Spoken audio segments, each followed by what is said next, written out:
Mannar store ജംഗ്ഷനിൽ bus സ്റ്റാൻഡിന് സമീപത്ത് വൈദ്യുതി പോസ്റ്റിൽ തീപിടുത്തമുണ്ടായത് പരിഭ്രാന്തി പരത്തി. വൈദ്യുത പോസ്റ്റിലുണ്ടായിരുന്ന കേബിളുകളിലാണ് തീ പടർന്നത്. മാന്നാർ സ്റ്റോർ ജംഗ്ഷനിൽ ബസ് സ്റ്റേഷന് സമീപത്ത് നിന്ന വൈദ്യുതി പോസ്റ്റിലാണ് തീപിടുത്തമുണ്ടായത്.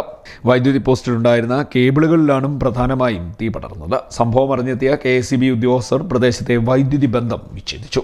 വൈദ്യുതി ലൈൻ ഷോർട്ടായി വീണ് തീപ്പൊരിയിൽ നിന്നാണ് തീ പടർന്നതെന്നാണ് സംശയം. കെ-ഫോൺ, BSNL എന്നിവയുടെ ഉൾപ്പെടെയുള്ള നിരവധി കമ്പനികളുടെ ഒപ്റ്റിക്കൽ ഫൈബർ കേബിളുകൾ കത്തി നശിച്ചു. മാവേലിക്കരയിൽ നിന്നും അഗ്നിശമന സേനയെത്തി തീയണച്ച് അപകടം ഒഴിവാക്കി.